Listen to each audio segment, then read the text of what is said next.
It was before I was alive.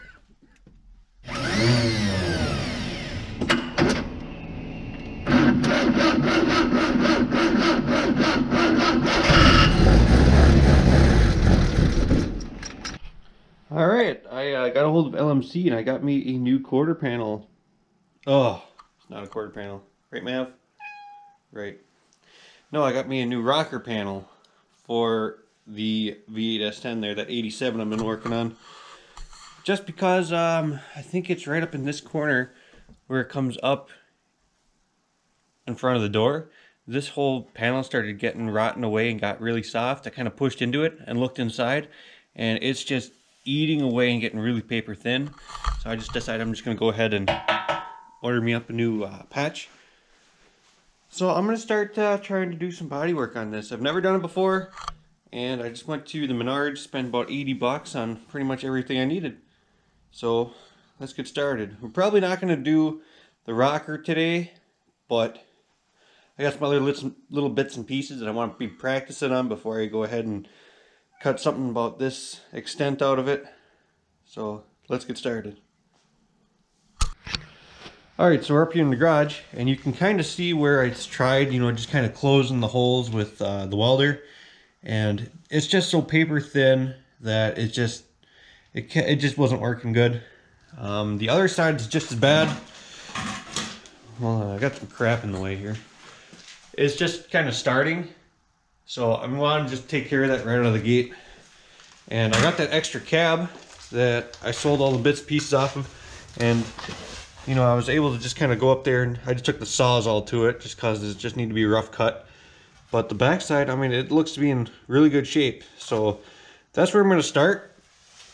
As long as it's going to be covered up by the cowl. I figure that's going to be a really good place to kind of get a little bit of practice in. I've never done any type of patch panels or body work before, but I just went to the Menards and I picked up a electric cutting wheel just because I don't have the air power, and then I got some, I think 5 or 6 more cutting wheels, the prep kit, and then the welding holders. So I will be using 23 thou wire, so everything should be really good. Kind of get that figured out, get it dialed in.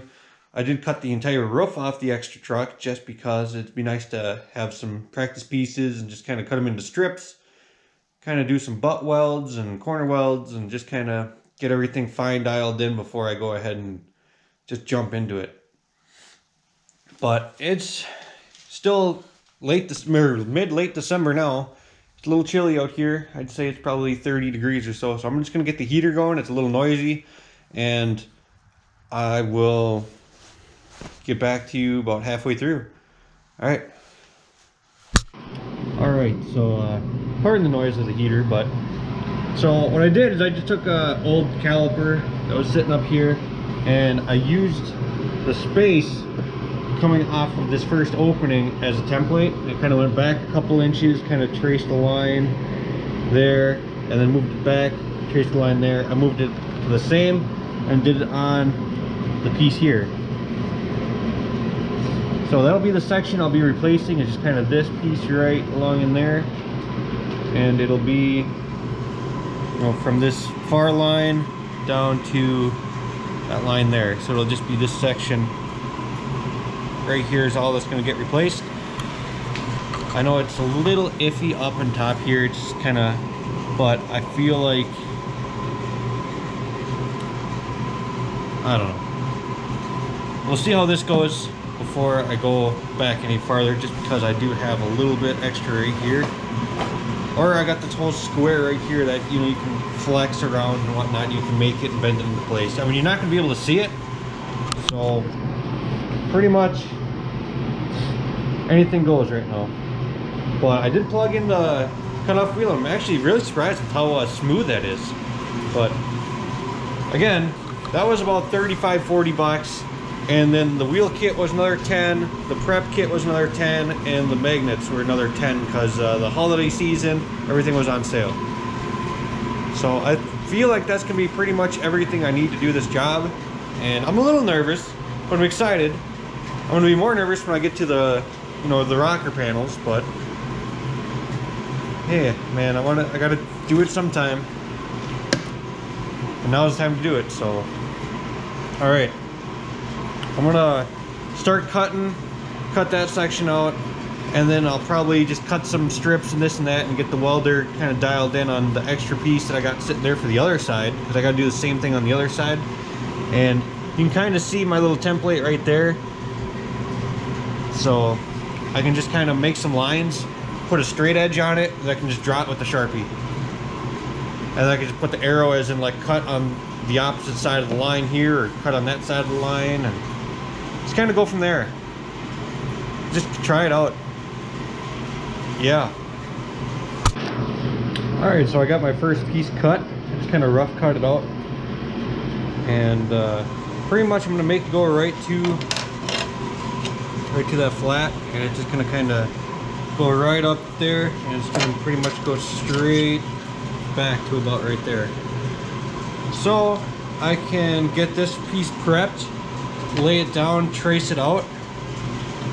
I already kind of gave it a rough trace with the Sharpie, but trace it out and then pretty much start cutting away at it and see if I can get it in there. And then pretty much just start going to town. I mean, this is a little bit thicker on the back just because of where it's pinch welded, and then it's just kind of thinner up there, so I'll probably just start with the thinner stuff and then do both sides and then go back on the heavier side. And when you're doing this, you don't want to pretty much lay a weld straight across the entire way. You pretty much do just like 1/4 inch here, 1/4 inch there, 1/4 inch in the middle, let it cool, and just kind of keep cutting it up and dividing your welds around. Try to keep it so that way it doesn't warp at all.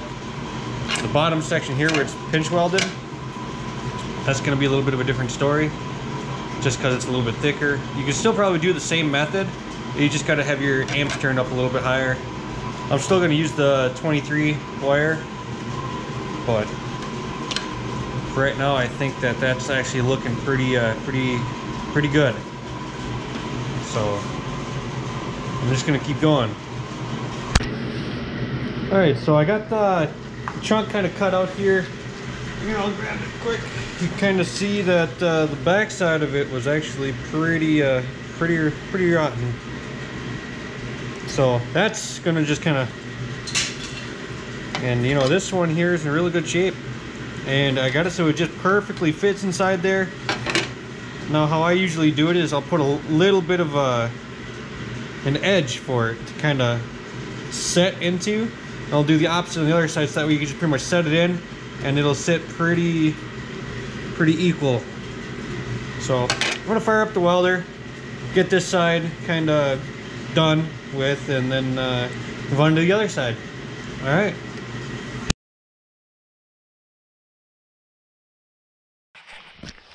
All right, I got the whole piece kind of tacked on there quite a few times. It started to get a little warm, so I'm just gonna stop, let it cool off.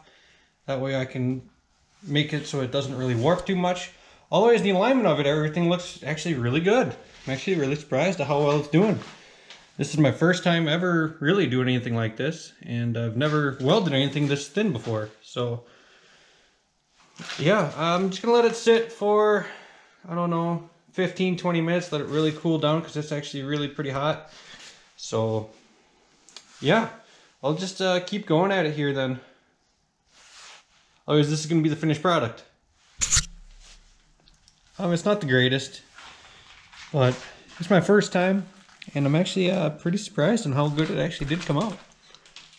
So now it's nice and solid again, and now I just gotta practice with the other side before I actually move on and do like a rocker or something, and kind of get the feel for it. So I mean, this is some good practice. So yeah, we'll get over and do the other side. Otherwise, I think I'm just gonna call it here. So this is what I'll be doing for the next little while, and I'll probably post a video when I get actually down to the rocker and actually start doing that. So there you go. There's kind of the cheap cheapest way I was able to go about doing it. I didn't even end up using the magnet welding holders, but the little surface prep disc, them worked really good. Them worked out really good. So I'll get over there, do the other side. It'll probably look about the same. And I guess I could just show you guys a finished product of that before I end it. So here's the other side. Once more, this side, not perfect, but it'll do. I found that if I just keep building up and trying to grind it smooth, that it's actually making the replacement that I just did really thin, and it's making so it can flex. So pretty much there you have it. I mean, anything here can get filled with any type of body filler and then painted. But since I'm just going to do undercoating on the whole thing, I think I'm just going to spray over it, call it a day. I mean, there's not a whole lot of difference. So if I put like a nice little bit heavier there, and then kind of take a block and maybe sand it a little bit there, kind of flatten it out and spray it again, I think it'll be just fine. But yeah, until next time, this is fun. So, until next time.